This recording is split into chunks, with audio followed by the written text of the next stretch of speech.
Praise be to the name of Jesus. Hallelujah. Purihin ang Diyos. Sa sandaling ito, mga kapatid, ay nais kong puntahan ang ating talatang babasahin para hindi na rin tayo maabala mamaya. Puntahan natin ang John chapter 15. Familiar verse na ating babasahin. Sa chapter 15, verse 16 ng book of John. At itong nakasaad sa verse na ito. Verse 16. You did not choose me, but I chose you, and appointed you that you would go and bear fruit, and that your fruit would remain, so that whatever you ask of the Father in my name, He may give to you. Praise God. Tanging lahat ay masabi, Amen. Praise God, mga kupo tayo sa oras na ito. Ang Panginoon na mag-bless sa mga salita nating binasa. So sa oras na ito ay nais kong dumulog tayo sa mga salita ng ating Panginoon. Tayo ba'y handa na, mga kapatid? Yes, salamat sa Diyos. At nais kong share sa inyo ang isang paksa. At ito ay may kinalaman hango sa verse na ating binasa from chapter 15, verse 16 ng book of John.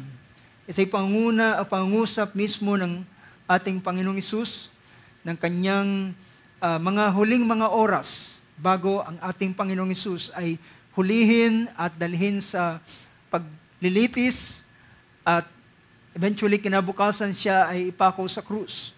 So ito yung chapter 15, ito yung the night before His crucifixion. At sa verse 16 ay nagawa niyang sabihin ang napakagandang mga pangungusap. At for our information, sa panahong ito, si Judas Iscariot ay wala na.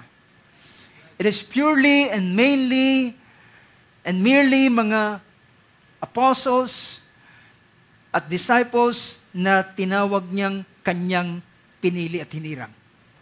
Diba? So sabi niya sa book of John chapter 6, ang ating Panginoong Hesus ay nagsabi siya dahil tumalikod ang napakaraming mga crowd. Tumalikod ang napakaraming mga disciples. At ang pagtalikod nila, di na sila sumunod sa ating Panginoon. At binalingan niya ang mga alagad, ang 12 disciples, at kanyang sinabi, kayo, hindi ba kayo aalis din? And then si Peter ay sumagot, sabi niya, Panginoon, saan pa kami paroroon? Ikaw lamang ang may salita ng buhay na walang hanggan. At ang ating Panginoon ay nagsabi, pinili ko kayo na 12, ngunit isa sa inyo ay dyablo. So pinakita niya na sa kabila na sila ay nanatili ang 12 disciples, which are called apostles, then ngunit sinabi ng Panginoon na merong isa sa kanila na dyablo. At this point of time sa chapter 15, starting chapter 14, dahil sa chapter 13, ito yung panahon na si Judas ay umalis na matapos ibigay ng Panginoon ng tinapay. At silang lahat ay nagtataka, nagtatanong, sinabi ng Panginoon, ang anak ng tao ay pagkakanulo sa mga pari, mga saserdote at mga mataas, mga Hudyo. At ang mga alagad ay nagtatanong, sino ba ang magkakanulo? Sino sa atin? Panginoon ako ba? Panginoon ako ba? Merong isang sinabi ang ating Panginoon, sino man ang bigyan ko ng tinapay matapos kong isawsaw sa alak ay siya. Ginawa ng Panginoon ay sinasawang tinapay sa alak ay binigay kay Judas, at sinabi niya, kung ano yung gusto mong gawin, gawin mo na at magmadali ka. Pero hindi nila nahalata, karamihan sa kanila ay hindi nakatunog ng ganong pangungusap ng ating Panginoon. Ang nasa isip nila, meron lamang siyang pinapagawa kay Judas, dahilan siya ang treasurer. But the truth is, ito na yung panahon ng pag-alis ni Judas at di na siya bumalik pa to be a part of his disciples. And at this point, ay ang ating Panginoon nangusap about the Holy Spirit, chapter 14 and up to chapter 16. At in between sa chapter 14 and 16 ng chapter 15 ay nangusap siya sa kanyang mga hinirang, sa kanyang mga pinili. Kaya sa verse 16 ay sinabi roon, you did not choose me, or you did not choose me, but I chose you. Well, pwedeng sabihin, 3 years before, ay pinili ng ating Panginoon ang mga alagad na ito, ang mga alagad na sila Pedro, Juan, Santiago, sila Mateo, sila etc. ng mga disciples. But, hindi lamang sila pinili 3 years before, kundi sila ay mga hinirang before the foundation of the world. How many can say amen to that? Sila ay mga chosen. At sabi rito, you did not choose me. Hindi kayong pumili sa akin. Hindi muna ang Panginoon nagturo at nag-antay siya kung sino ang lalapit sa Kanya. And mostly, yung mga disciples, yung mga master, yung mga rabbi sa mga panahong yon, ang gagawin niya ay magtuturo kung sino yung magkakagusto sa kanyang turo, then later on, magkakaroon siya ng mga disciples.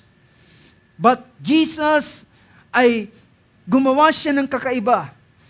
Bago ang pagpapasimula ng kanyang pagtuturo, ay pumili na siya ng mga alagad that later on, He called them disciples or apostles. So, iba yung sistema na ginawa ng ating Panginoon as a rabbi, as a teacher. Hindi siya nag-antay sino ang pipili sa kanya ng mga disciples na para umupo sa kanyang paanan at para sila makinig sa teacher na ito. But rather, ang ginawa ng ating Panginoon, pinili niya sila isa-isa, pinuntahan nila ng ating Panginoon, pumunta siya sa dagat, nakita niya si Simon, si Pedro, si Simon, na later on tinawag niya Pedro, si Juan, si Santiago, mga anak ni Zebedee, at sila'y tinawag at sabi niya, mula ngayon gagawin ko kayong mamamalakayan ng mga tao. At pumunta siya sa isang tax collector booth at tinawag niya si Mateo at sabi niya, sumunod ka sa akin. Pumunta siya sa ibang mga dako para piliin ang kanyang mga alagad. But, sabi ng ating Panginoon, you did not choose me, but I chose you. I chose you. Hindi kayo ang pumili sa akin. Ako ang pumili sa inyo. And appointed you that you would go and bear fruit. I appointed you. Sabi niya, that you would go, and appointed you that you would go and bear fruit, and that your fruits would remain, so that whatever you ask the Father in my name, He may give it to you. Ang ating bibigyan ng pansin sa oras na ito ay may kinalaman sa ordained to bear fruit. Itinalaga para magbunga. Are we aware of this, brothers and sisters? Are we aware na ikaw ay itinalaga para magbunga? Well, minsan iniisip natin, paano kaya ako magbubunga? Magbubunga kaya ako? Well, ang sagot, mga kapatid, yes, magbubunga ka dahilan you are ordained. Alam niyo ba yung salitang you are ordained? You are appointed. Itinalaga ka para magbunga. Kagaya ng isang binhi, na yung binhi ng mango seed. Si Pastor Michael noong nakaraan, meron siyang ginamit na mango seed. At yung mango seed na yun ay, yung mango seed na ito, ay ordained ito. Diba? Ordained ito para magbunga. Hindi maaari ng isang buto ay hindi magiging matagumpay. Tanging kinakailangan lamang ay tamang principle o tamang paraan na gagawin. na kinakailangan according to Jesus sa John chapter 12, kinakailangan na ang binhi ay ilagay sa lupa, mahulog sa lupa, at kinakailangan niyang mabulok, at saka siya mag-uusbong, at saka siya lalaki, at siya ay magbubunga ng marami. So, bear in mind, mga kapatid, na ang bawat mga anak ng Diyos, you are ordained to bear fruit. You are ordained. So, yan ang ating ilagay sa ating kaisipan, na hindi ka, na hindi mo iisipin, magbubunga kaya ako? Magbubunga kaya ako?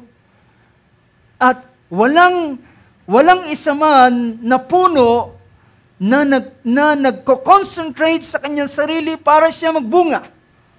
Do you get the point?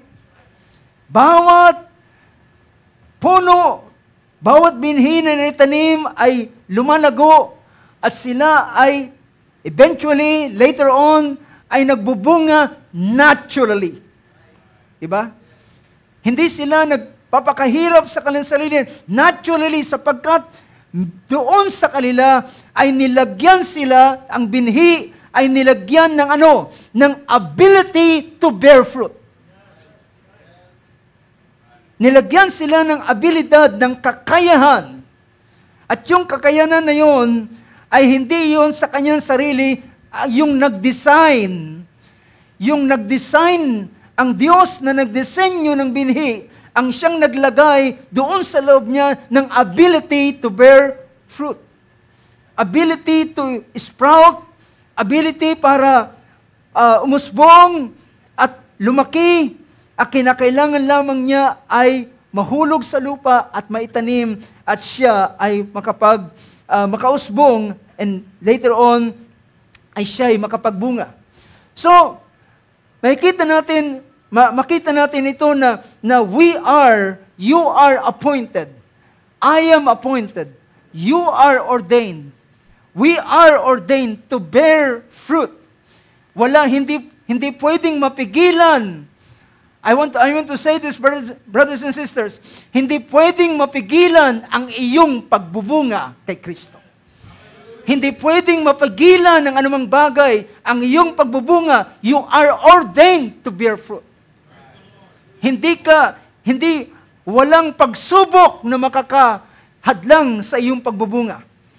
Walang anumang bagay, manapa, or ang mga bagay na yan, ang mga pagsubok na yan, ay magiging daan pa para sa iyong ligit na pamumunga. Diba? Ano yung sabi ng ating Panginoon sa verse 1 and verse 2 ng chapter 15? I am the true vine, and my Father is the vine dresser. Every branch in me that does not bear fruit, He takes away. And every branch that bears fruit, He prunes it so that it may bear more fruit. So ano ang inaasahan ni Jesus as the vine? Ano ang kanyang inaasahan? Na ang sanga, na ikaw na sanga ay magbubunga ka. Ikaw na sanga ay may lalabas na bunga sa iyo. At hindi lamang yan, sabi niya, kundi sinabi niya sa verse 5, I am the vine and you are the branches. He who abides in me and I in him, he bears much fruit. So, hindi lamang inaasahan ni Jesus na ikaw ay magbubunga, ikaw ay inaasahang magkakaroon ng maraming bunga at magkakaroon ka ng masaganang bunga. Can you say amen to that? So, hindi lamang just to bear fruit, but to bear more fruit and to bear much fruit, provided na ikaw ay mananatili sa Kanya. Provided na ikaw, you will abide in Him. Dahilan, sabi ng ating Panginoon, sabi niya, bear much fruit, verse 5, for apart from me, ye can do nothing.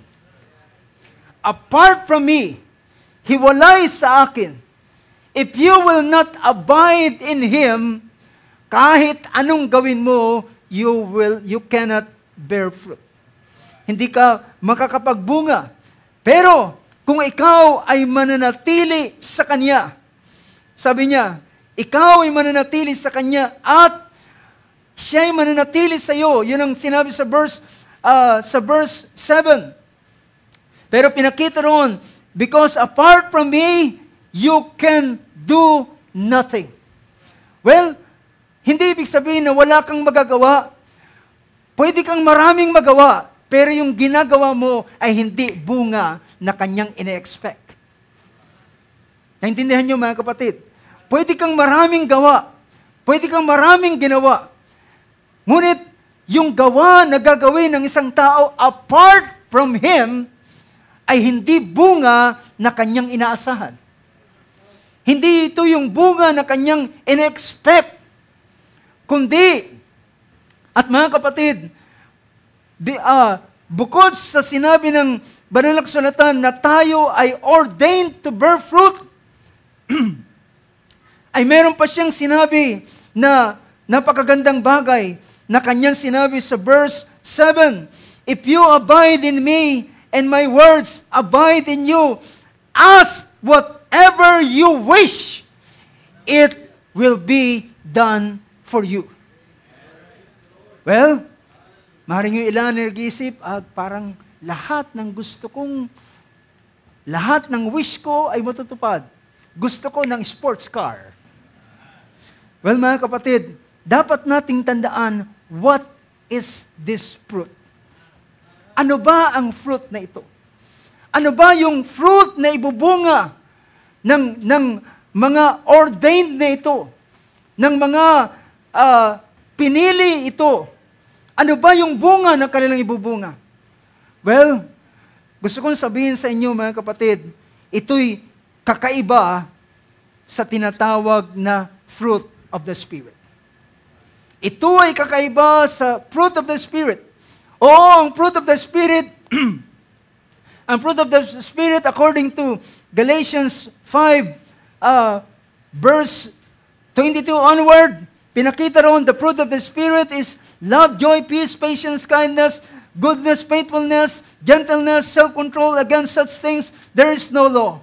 Well, pwede natin sabihin, ito'y part. Ito'y part ng bungang ito, bahagi ito. Pero hindi ito mismo, ang tinutukoy dito, ay hindi lamang ito fruit of the Spirit.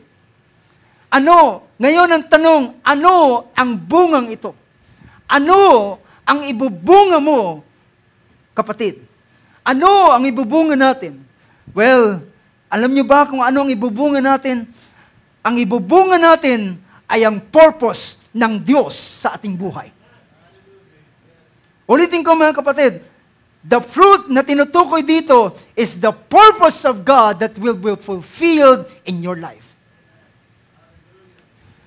Yung purpose na yan yung ordained sa bawat isa na mga pinanganak. So tandaan natin mga kapatid, dahilan sa ang bahaging ito ay pinakita rito sa chapter 15, ay pinakita niya, kaya pagdating doon sa verse 16, you did not choose me, but I chose you and appointed you that you would go and bear fruit, and that your fruit would remain. Ang iyong bungang yan ay mananatili. Bakit mananatili? Dahilan, yan yung ordain niya sa iyo. Yan yung ordain niya sa iyo. Yan yung lalabas sa iyo. Lilitaw sa iyo. Dahilan, ikaw ay itinalaga o ordain sa ganitong bagay. Now, gusto kong gumamit ng ilang mga quotation at kung magagawa nating bigyan ng bahaging ito at permit me na i-display ang bahaging ito na gusto kong makita natin.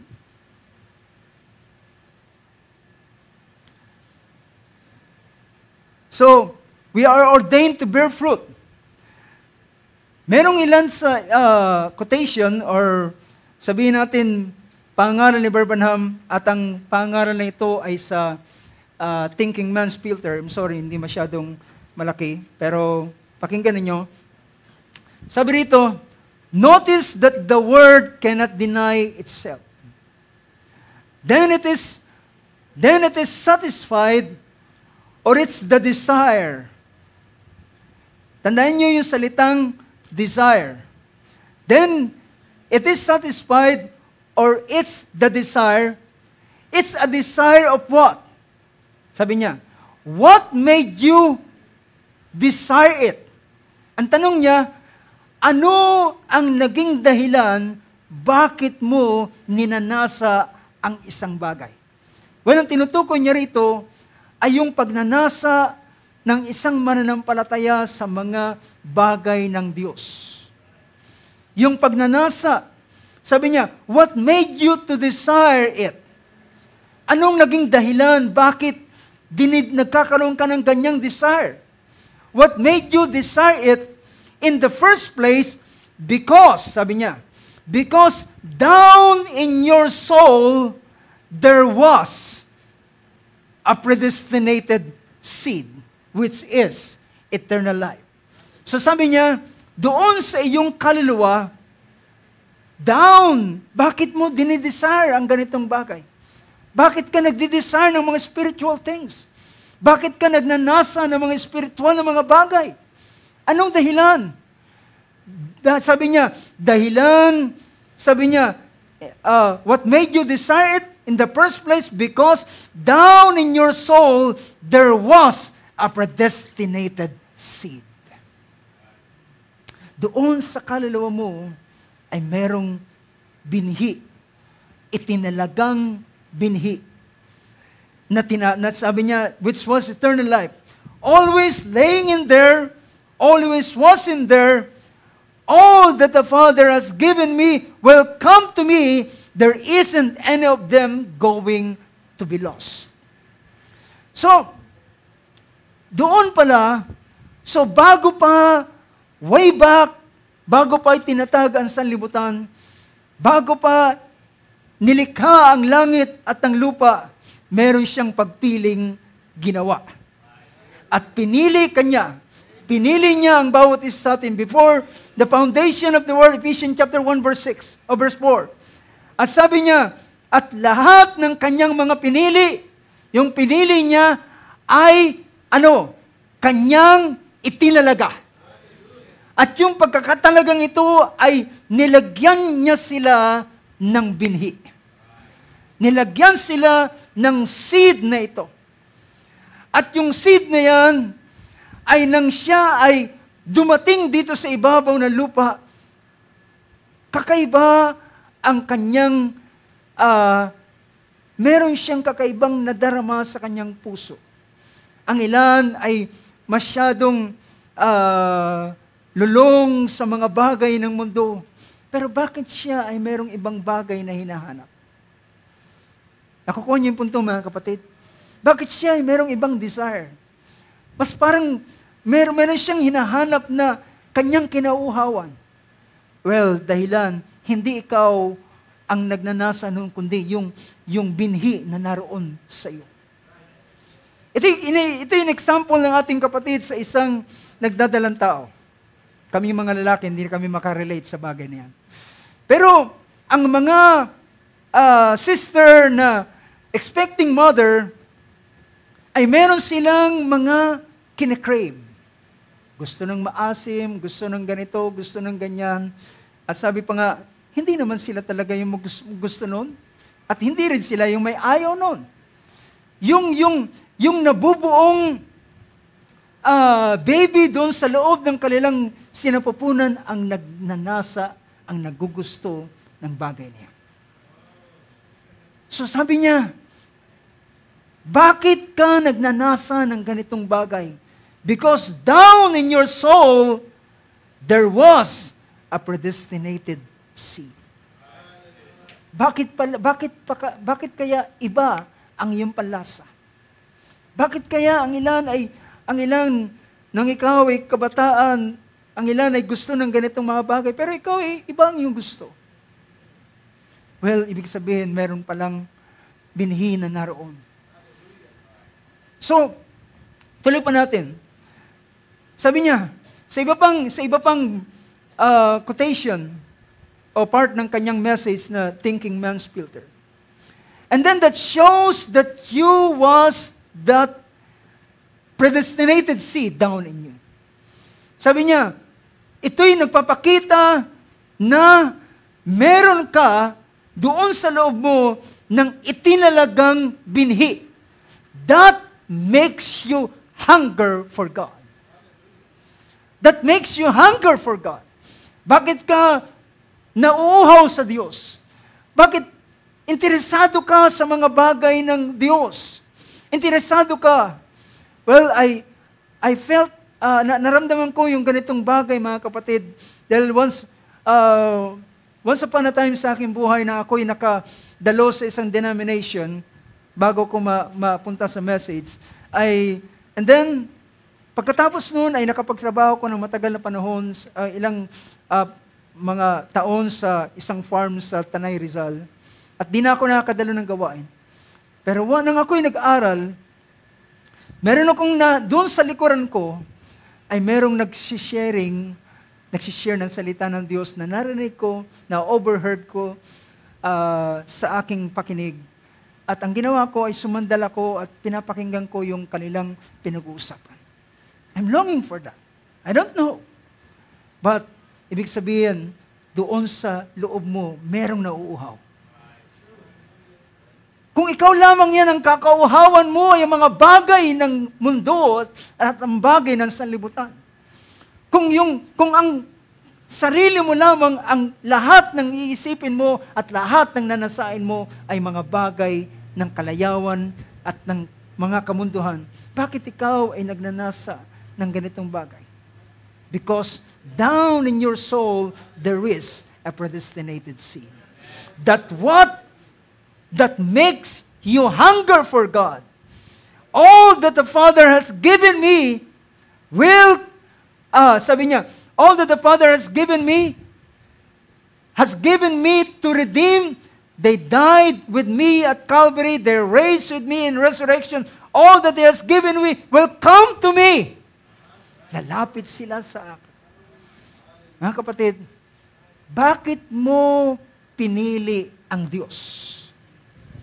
Bakit ka ngayon nagpasya na piliin ng Diyos kaysa sa mga bagay ng mundo? Dahilan, ikaw ay una niyang pinili. Nakuha niyo yung punto na ang epekto ng kanyang pagpili ay ang pagpili mo sa kanya.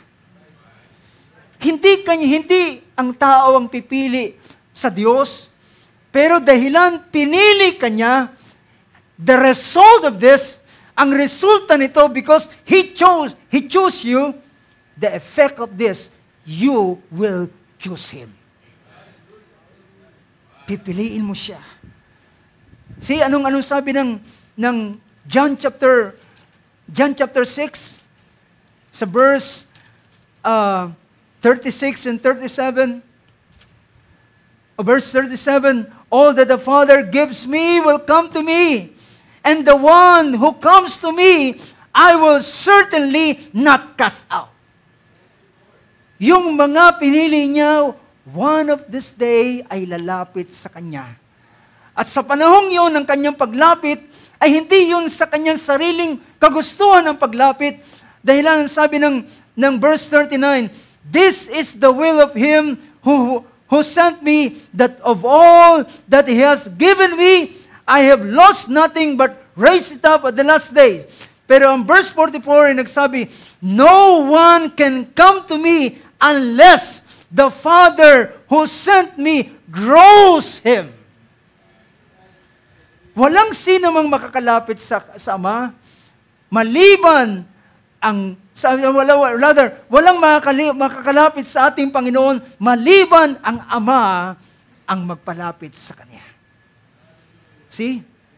Palalapitin siya, magkakaroon siya ng ganitong desire at bakit merong merong epekto ang salita ng Diyos. Nang once na inyong narinig ang salita ng Diyos, meron itong epekto. Meron itong nangyari.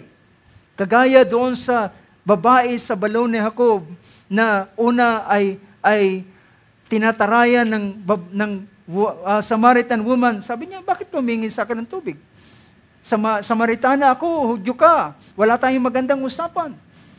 At sabi ng ating Panginoon, kung nakikilala mo lamang ang humingi sa iyo ng tubig. Ikaw, ang hingi sa kanya ng tubig ng buhay. Ang sino man ang inom ng tubig na ito'y mauuhaw, pero ang tubig na aking ibibigay sa kanya ay hindi na siya mauuhaw pa. Then sabi niya, Sir, gusto ko ng tubig niya, bigyan mo ako ng ganyan tubig. Para hindi na ako bumalik sa balon na ito. Ang sabi ng ating Panginoon, tawagan mo ang iyong asawa. And then, we know what happened. Sinabi ang kanyang buhay. Sinabi ang lahat ng kanyang karanasan. At nagulat siya, sabi niya, Sir, I perceive that you are a prophet. Sabi niya, pagdating ng Bisaya na aming hinihintay, sabi ng aming mga magulang, kapag dumating ang Bisaya, gagawin ang katulad na iyong ginawa. Kaya sabi ng ating Panginoon, ang kausap mo ay siya na nga. Buong kagalakan iniwan ng babae ang water pot, umuwi sa Samaria at sinabi niya, hindi baga ito ang Kristo, ang lalaki na nagsabi ng lahat ng aking pagkatao. So, something ignite o something na mayroong kumislap doon sa kanyang puso nang marinig niya ang salita ng Panginoon. Dahilan ang babaeng ito ay binhi ni Abraham. So makikita natin yung ganitong effect, mga kapatid. Bakit? Di ba, naalala niyo yung sabi ko, hindi dahilan si Jacob ay nagpapahalaga sa birthright kaya siya pinili ng Diyos. Kundi baligtad. Kaya si Jacob nagpahalaga sa birthright dahilan pinili siya ng Diyos. Yun ang totoo. Hindi siya kaya pinili. Dahilan kung gano'n, ibig sabihin parang nadagdagan ng kaalaman ng Diyos. Kaya, maganda si Jacob, pwede ko siyang piliin. But no, bago pa sila ipanganak, ang pagpili ng Diyos by grace ay para manatiling nakatayo, ay pinili niya, I love Jacob. So may kita natin ang ganitong bagay. Now, pansinin ninyo, may kita natin, ordained to bear fruit. At yung bungang yan, ang ibubunga ay ang purpose ng Diyos sa buhay ng bawat isa sa atin. Alam niyo ba, mga kapatid, na tayo ay merong dinesign ng Diyos ayon sa kanyang purpose? Can you say amen to that?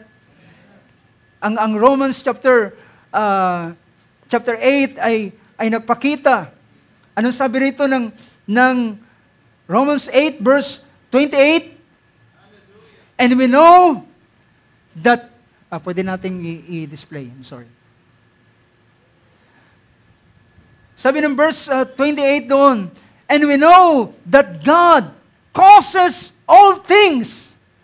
Ang ganda na yung verse yun na ito. Mostly ang narinig natin, all things work together for good. Pero minsan yung ibang translation ay nakakatulong para maintindihan natin yung essence ng verse na yun, na nagsasabi, and we know that God causes all things to work together for good to those who love God and to those who are called according to His purpose. Ibig sabihin, He caused all things. Yung mga bagay na mangyayari sa iyong buhay o yung mga bagay na kanyang gustong mangyari sa iyo, siya ang gumagawa nito para mangyari sa iyong buhay.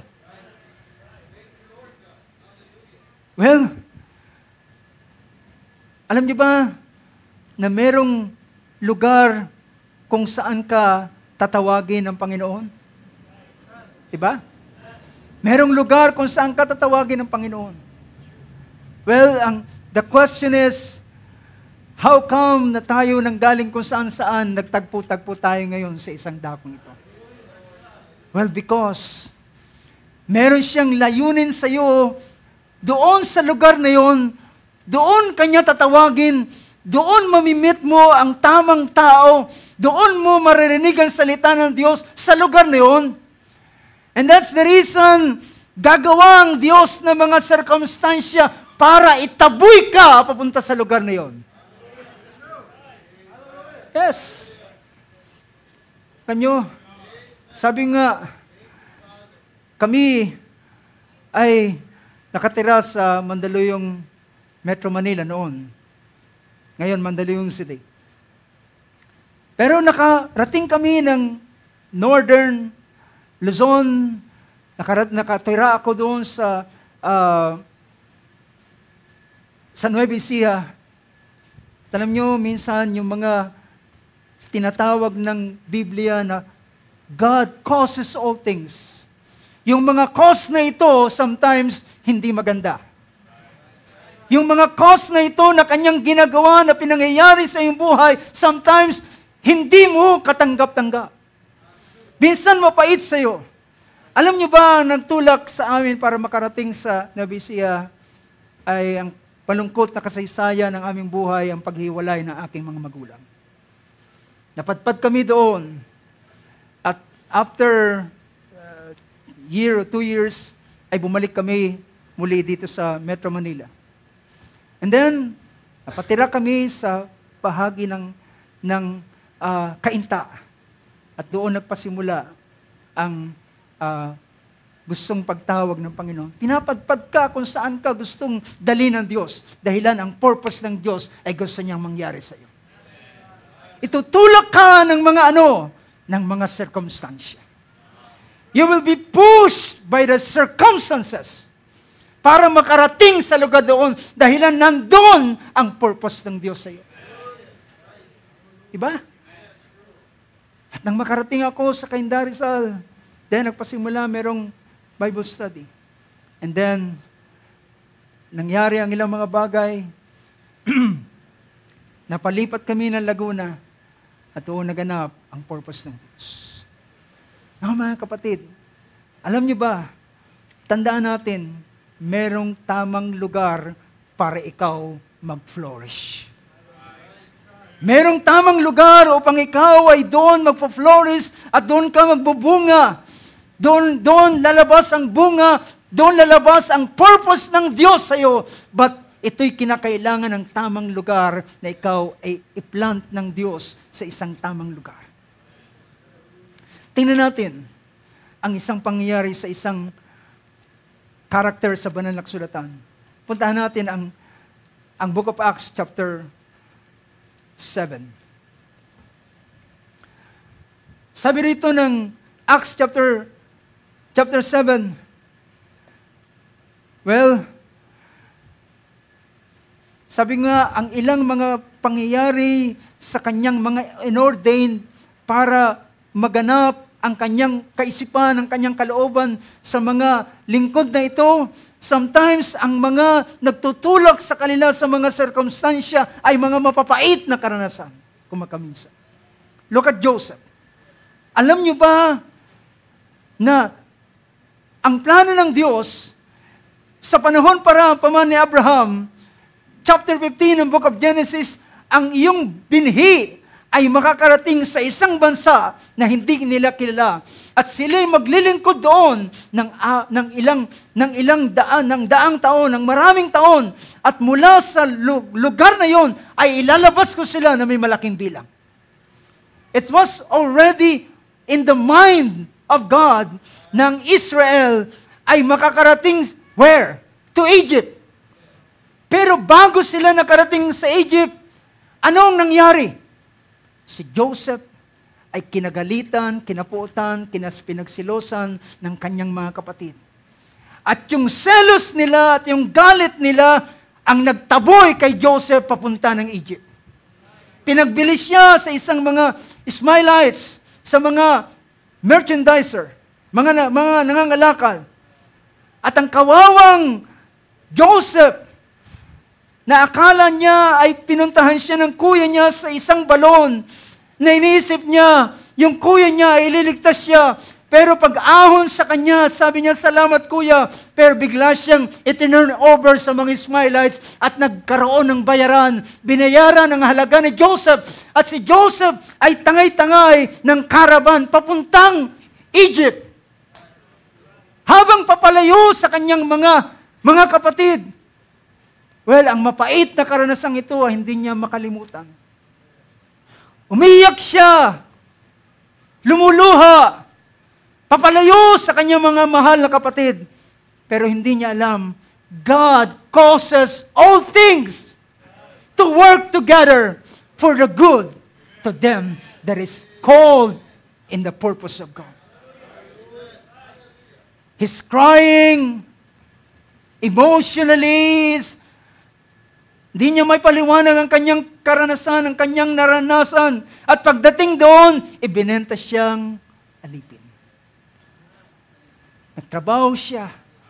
Alam niyo ba, as a slave, ang isang slave ay napaka-imposibleng maging gobernador ng Egypt. Diba? Ang isang prisoner, or rather, ang isang slave, ang isang foreigner, diba, Brother Josiah?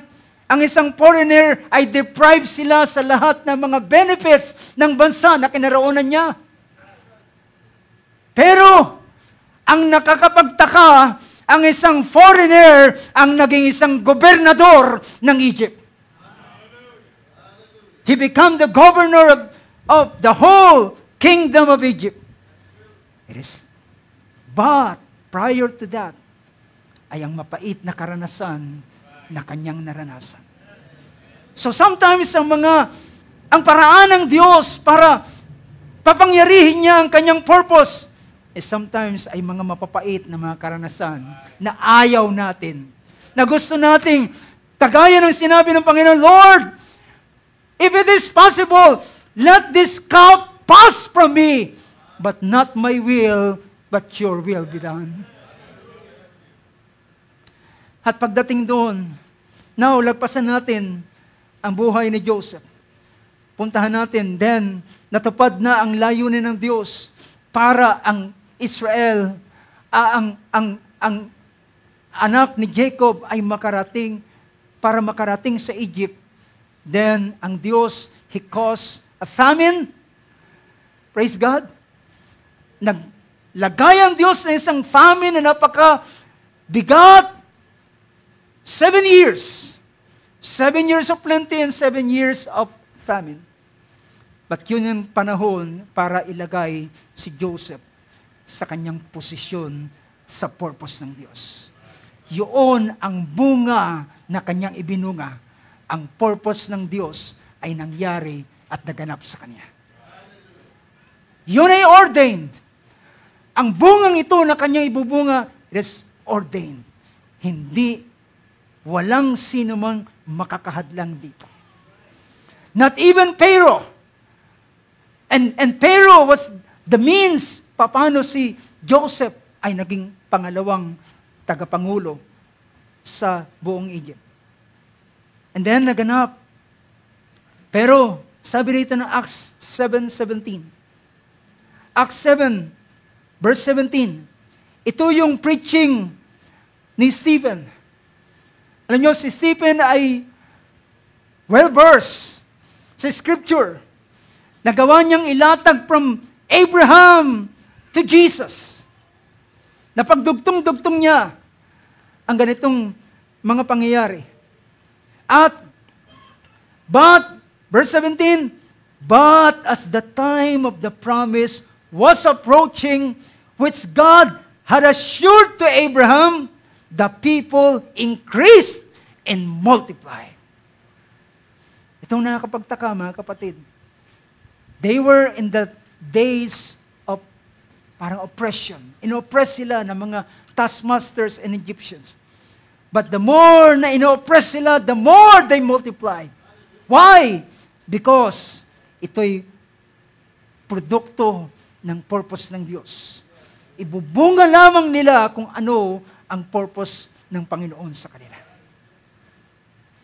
Then, as the time of the promise was approaching, which God had assured to Abraham, dahilan tiniyak niya ito kay Abraham by covenant, sa Genesis 15, sabi niya, the people increased and multiplied in Egypt until there arose another king over Egypt who knew nothing about Joseph. Hanggang sa dumating isang pagkakataon na merong isang bagong Pero na bumangon. At ang bagong Perong ito, wala siyang pakialam sa contribution ni Joseph. Wala siyang pakialam sa kung anong ginawa ni Joseph. Kundi sila ang gumawa, nag-take advantage sa race na ito.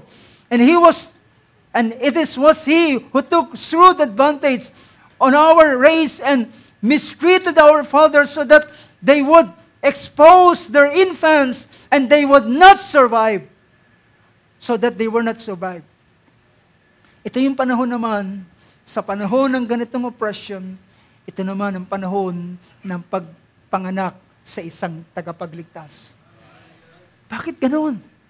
Kung kailan sa panahon ng oppression, doon niya ipinanganak ang isang Moses, ang isang lalaki na dahilan sa panahon yun, merong utos. Ang bawat sanggol, basta lalaki, dapat itapon sa Nile River at kinakailangang mamatay. At ito naman ang pinili ng Diyos. Sa pinakamasalimuot na panahon, pinili ng Diyos na ipanganak ang isang deliver. Well, nakakamangha ang purpose ng Diyos. Bakit hindi niya ipinanganak si Moses sa panahon ng magandang lahat ng bagay, payapa ang lahat ng mga bagay? Well, gusto niya ipakita, i-display ang kanyang kapangyarihan. Gusto niya ipakita that my purpose will stand. All of His counsel will stand. Sa panahong yun, pinanganak ang Moses, ang lalaking batang Hebreo. At sa panahong yun, naglagay siya ng takot sa mga komadrona na huwag patayin ang mga Israelita, babae na nanganganak ng lalaki. Naglagay ang Diyos ng takot sa kanila. Oh my God. God is in control for His purpose. You can ask anything in my name in accordance to His purpose. At gagawin niya ang bagay na yan. Pinanganak ang Moses na isa sa kamadronan ng ipinanganak ang lalaking ito, meron siyang takot. Hindi niya pinatay ang Moses, ang batang sanggol na ito. But, sabi rito, verse 20, and it was at this time that Moses was born. And he was lovely in the sight of God. Sa book of Hebrews chapter 11, siya ay beautiful o maganda. Ang tinutukoy doon, cute si Moses, maganda si Moses, cute na bata si Moses, pero hindi yun ang point ng Book of Acts chapter 7 at ng Hebrews chapter 11. Ang point na ito ay hindi yung pagiging cute niya, kundi siya ay lovely in the sight of God sapagkat siya pinili ng Diyos. Pinili siya ng Panginoon. Lovely in the sight of God, and he was nourished 3 months in his father's home. At nang hindi na siya pwedeng itago, nilagay siya sa isang ark, pinaanod sa Nile River, at nagbigay ng blessing ang kanyang ina. Inutusan si Miriam na tingnan, pero ang blessing ng kanyang ina, let the God of Abraham take care of you. Amen. Ang Diyos ng aking amang si Abraham ang mag-ingat sa iyo at pinaanod sa Nile River. And you know, the ark was guided by God kung saan siya makakarating. And it landed at ito'y napagpad doon sa lugar ng pool na pinagsiliguan ng anak na babae ni Pharaoh. Hallelujah. Anong dahilan? Dahilan ito ay guided ng purpose ng Diyos. Praise God. Mga kapatid, the steps of good man are ordered by the Lord. Ang the paths that you must tread, siya ang pumili ng mga landasin na iyong tatapakan. Now, suling mga araw nito. And then, sabi rito, and Moses, and when he had been set outside, Pharaoh's daughter took him away and nurtured him as her own son. Siya ay kanyang inilagay at kinilala at itinuring na kanyang sariling anak na lalaki. 22, Moses was educated in all the learning of the Egyptians, and he was a man of power in words and in deeds. But when he was approaching the age of 40, pansinin niyo ang verse na yan, it entered his mind to visit his brethren, the sons of Israel. Saan galing ang kaisipang ito na pumasok sa kanya? Ito ba'y sarili niya lamang? O ito yung desire na inilagay na naroon sa kanya, ito yung seed na nakahimlay sa kanyang puso, na ngayon ay nagpapasimulang bumabangon, nagkakaroon ng pagnanasa. So, sabi rito, it entered his mind. Mga kapatid, alam nyo ba na ang kaisipan ng bawat mga anak ng Diyos ay ang kaisipan ng tao ay kagaya ng river sa kamay ng Diyos na pwede niya itong i-divert kung saan niya gusto. You know? Yan ang sabi ng scripture ng Book of Proverbs. The hearts of a man ay kagaya ng isang stream na kayang i-direct ng Diyos kung saan niya gustong paagusin. At yun ay totoo dahil ang sabi ng banal na kasulatan, pinatigas niya ang puso ni Paraon at pinalambot niya ang puso ni Paraon. So hawak ng Diyos kahit ang kaisipan at pagnanasa ng isang tao. At gagawin niya ang lahat ng bagay in accordance doon sa kanyang purpose. It entered his mind to visit his brethren. And when he saw one of them being treated unjustly, minamaltrato, he defended him and took vengeance for the oppressed by striking down the Egyptian. Pinatay niya yung isang Egyptian. Pansinin niyo, verse 25. Then he supposed, iniisip niya, he supposed that his brethren understood that God was granting them deliverance. Ang isip niya, maintindihan ng aking mga kapatid na ang Diyos ay gumagawa na ngayon ng pagliligtas sa kanila. Pat hindi yun ang kanilang nakita. So, ang punto ko sa bagay na ito ay yung mga bagay na nasa kaisipan ni Moses. Yung desire na naroon sa kanya. At bakit meron siya ng ganitong pagnanasa? It is because the purpose of God na siyang ibinubunga niya sa kanyang buhay. And on the following day, then, alam nyo, pagkatapos nito, dahilan mga kapatid, ang unang bunga na may kita natin nagawa ni Moses ay sarili niyang paraan. Oo, totoo. Tinawag siya ng Diyos as a deliverer. Tinawag siya ng Diyos as a deliverer. But, paano siya magiging deliverer?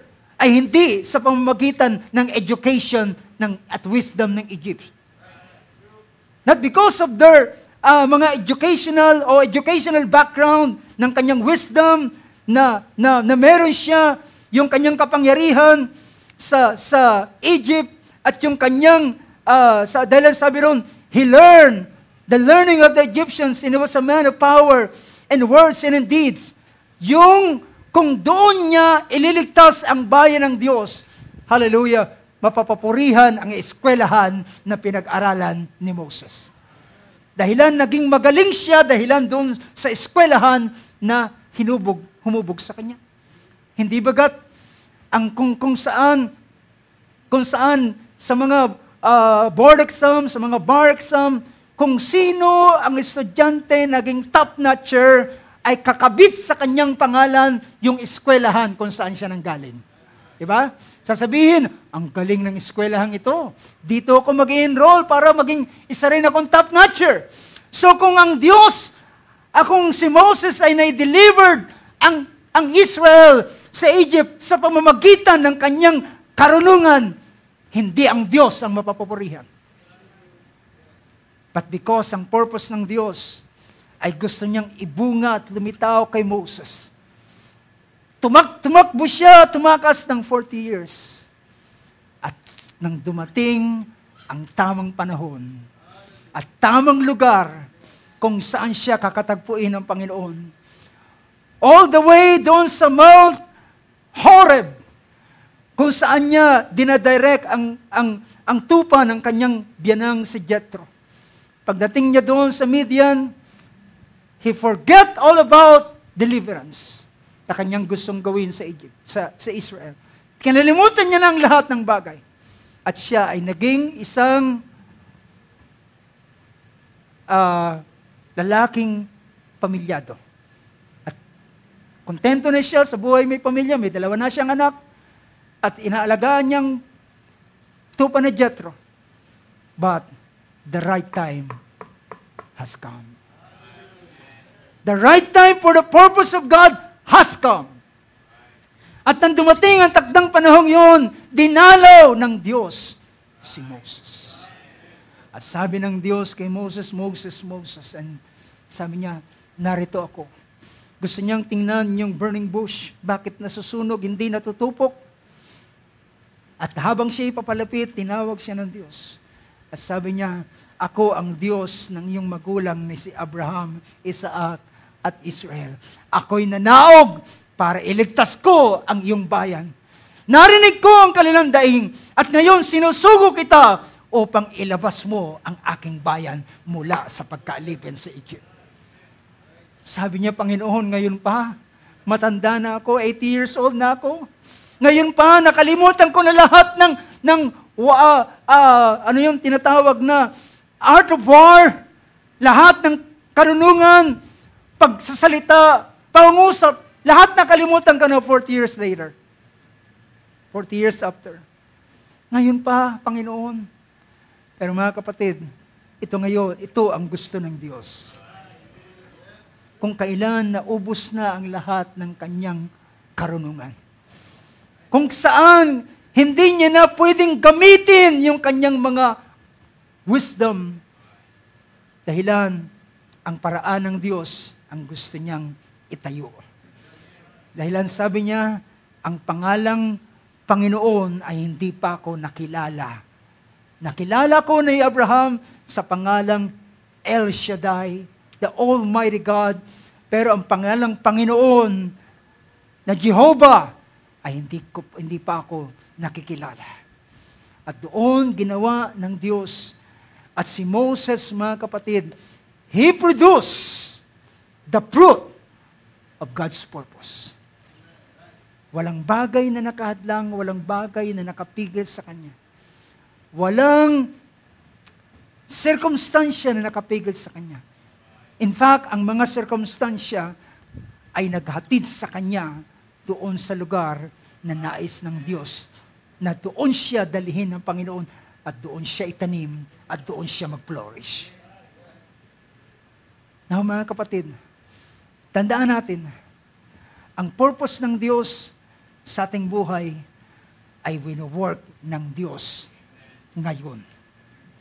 Wino-work niya mula nang ikaw ay silang, mula nang ikaw ay panganak, nagpasimula na siyang trabahuhin ang kanyang layunin sa iyong buhay. Hallelujah. At kung ano man ang bagay na iyong naranasan ngayon, tandaan mo, ito'y part ng purpose ng Diyos. At gusto kanyang magbunga, na ang ibunga mo ay ang layunin niya na mangyari sa iyong buhay. What is it? Ano man? Ano ito? Ano ang kalooban ng Panginoon? Then, ang Diyos ang siyang may kaalaman sa ganitong bagay. Ask Him. Tanungin natin siya. At hindi niya ipagkakait. Dahilan ng pinakamagandang bagay na aking babasahin sa ating pagtatapos ay yung sinabi ng ating Panginoon sa John chapter 15 na sabi niya, verse 7, if you abide in me and my words abide in you, ask what you wish and it will be done for you. Kung ikaw ay yung unti-unting nakikita ang layunin ng Diyos at gusto mong lalo itong magkaroon ng kaganapan sa iyong buhay, then pray for it. Panalangin mo. Humingi ka ng tulong sa Panginoon. Bigyan ka niya ng lakas, karunungan, para maganap ang lahat ng bagay na kanyang layunin at hindi ka bibiguin ng Diyos. Hindi ka papahindian ng Panginoon. Ang sabi ng Panginoon, whatever you wish, and it will be done for you. Ano man ang iyong nanaisin, ay gagawin.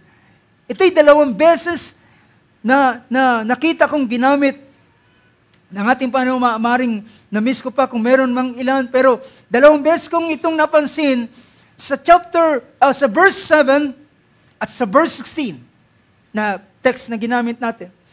You did not choose me, but I chose you and appointed you that you would go and bear fruit, and that your fruit would remain, so that whatever you ask of the Father in my name, He may give it to you. Ibig sabihin, kapag ikaw ay nagpapasimula na nagbubunga at unti-unting lumilitaw na ang purpose ng Diyos sa iyong buhay, upang ikaw ay magbunga ng mas marami pa na may produce ang kanyang layunin sa iyo, then ikaw ay manalangin pa sa Kanya. Humingi ka ng tulong sa Kanya at hallelujah, ikaw ay Kanyang tutulungan. Hindi Kanya bibiguin. Hindi Kanya itataboy, sabi ng ating Panginoon. Sino man na lalapit sa akin, ay hindi ko siya itataboy, kundi siya ay aking tutulungan at gagawin ang aking layunin sa Kanya. Now, tandaan natin, we are ordained. Bakit ka narito ngayon sa ganitong bagay? Ginagawa ng Diyos ang Kanyang purpose sa iyong buhay. Minsan, hindi mainam ang ilang mga bagay na karanasan, pero nakikita ko sa banal na kasulatan, mga kapatid, no matter, ito man ay, hallelujah, ito man ay maganda paraan o hindi magandang paraan, ang mahalaga, ang purpose ng Diyos ay nagaganap sa iyong buhay. Ano man ang paraan na Kanyang ginagawa, as long na ito ay kamay ng Diyos, na siyang, that He caused all things to work together for the good that are called by according to His purpose. Hallelujah. Tayo tumayo, mga kapatid, sa oras na ito. Purihin ang ating Panginoon. Praise God. We are ordained. I am ordained. Tiyak ng ating Panginoon, magbubunga ka. Tiyak ng ating Panginoon, ikaw ay magbubunga. At ang tanging ibubunga mo ay hindi kung anong bagay. Ang tanging ibubunga mo ay ang layunin ng Diyos sa bawat isa sa atin. Hallelujah. Praise God. Thank you, Lord, that before the Word was ever formed, I am in His mind, and we are in His mind. Bago pa itatagan sa libutan, tinapos niya ang layunin niya sa bawat isa atin. Itinalaga niya, inordain niya ang bawat isa atin para maganap ang Kanyang salita, ang Kanyang layunin, ang Kanyang plano. By all means ay Kanyang gagawin. He will work, He will cause all things to work together. Hallelujah. For your good, because of His purpose. Hallelujah. Hallelujah. Tayo dumulog sa panalangin. Amang Diyos, nagpapasalamat kami sa 5 araw nito. Maraming panahon kami ay hindi namin maintindihan ang mga bagay na nagaganap sa aming buhay. At ilang mga bagay na nangyayari, Panginoon, ang ilan ay masalimuot, ang ilan ay mga masakit at mga bagay na mga may kapaitan na aming naranasan. Ngunit Lord, hallelujah, sa liwanag ng iyong mga salita, ang lahat ng mga bagay na ito ay ikaw ang siyang nagpapangyari. Dahilan bago pa itinatagan sa libutan, pinili mo na ang mga lugar na kung saan itutungtong namin ang aming mga paa. At pinili mo na ang lugar na kung saan doon mo kami kakatagpuin, doon mo kami aabutin, at doon mo kami, hallelujah, hahanguin, Panginoon, mula sa aming kalunos-lunos na kalagayan. At Lord God, hallelujah, ang ilan ay umabot sa panahon ng kanilang kabataan, ang ilan ay sa kanilang middle age, ang ilan ay sa panahon ng kanilang katandaan. But whatever, Lord, whenever na ito ay tinakda mo, Panginoon, ang mahalaga ay ang iyong layunin na magaganap sa aming buhay. Ang ilan, Panginoon, ay nagtataka at sinasabi nila, bakit ngayon lamang nakilala ko ang Panginoon kung kailan ako ay may edad na at may gulang na. But Lord God, hallelujah, ito'y biyaya mo na bago man tumating ang takip silim sa buhay ng isang tao, ikaw ay dumarating sa kanila at nararanasan kanila, Panginoon. Ang ilan ay sa bingit ng kamatayan, sa huling sandali ng kanilang buhay. Dahilan ng lahat ng ito ay pinapangyari mo ayon sa iyong kalooban. Ngunit merong mga lalaki at babae na binigyan mo ng pagkakataon para maglingkod sa iyo. Binigyan mo ng pagkakataon na ang kanilang buhay ay maibigay sa iyo at mangyari ang iyong layunin sa kanila, Panginoon Diyos. Lord God, hallelujah. We are privileged, Lord, na ikaw ay pumili sa amin at kami ay italaga mo at i-ordain mo na ang mga bunga na aming ibubunga ay ayon sa iyong layunin sa buhay ng bawat isa amin. Kami ay magiging expression ng iyong kaisipan, Panginoon. Hallelujah. Nakagaya ng isang sculptor, Lord, nakagaya ni Michelangelo na nasa kanyang kaisipan ang pag-ukit sa larawan ni Moses. At nang mailagay niya, maukit niya ang lahat ng nasa kanyang kaisipan, ay nakita niya na napakainam ng kanyang obra maestra na kanyang ginawa. Hallelujah, Panginoon Diyos. Kami ang iyong masterpiece sa uling mga araw na ito. Ang iyong mga anak na yung mga lingkod na mga nasa mababang kalalagayan ay mga lalaki at babae na yung masterpiece, Panginoon Diyos. At ikaw ay marangal para sa iyo na ipresenta mo sa huling mga araw ang mga lalaki at babae ito na napangyari sa kanila ang iyong sakdal na kalooban sa kanilang buhay. O Panginoon, maraming salamat. Sa hapong sa tanghaling ito ay nais naming ibigay sa iyo ang papuri at pagdakila at ang katiyakan ay maiwan sa aming mga puso na kami, we are ordained to bear fruit, Lord. Hallelujah. We are ordained. Hallelujah. Walang makakapigil doon sa bunga na gusto mong ibunga ng iyong mga anak sa lima araw na ito. Hallelujah. Kahit man ang pananim, ang ugat, o ang binhi ay natabunan ng bato, gagawa siya ng paraan upang siya ay makalusot hanggang sa kanyang hallelujah, makita ang araw na kung saan ay tumatawag sa kanya. Panginoon Diyos, gagawin mo ang lahat ng paraan upang mapangyari mo ang iyong kalooban sa bawat isa sa amin. Hallelujah. At ibinigay mo ang lahat ng bagay na aming kailangan upang ang divine nature ay makabahagi ang bawat isa sa amin. O Panginoon Diyos, maraming salamat sa iyong dakilang purpose. Maraming salamat, Lord God, sa iyong mga salita. Maraming salamat sa uling mga araw nito. At ikaw ang Diyos na aming pinapupurihan. Sa iyong kamay namin, hallelujah, pinagkakatiwala ang lahat ng mga bagay. Ang kapurihan ay sa pangalan ng aming Panginoong Kristo Jesus. Amen and amen. Praise God. Palakpakan natin ating Panginoon. Blessed be your name, O Lord Jesus. Hallelujah, hallelujah. Wonderful name of Jesus. Thank you, Lord God.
sa akin mga salita.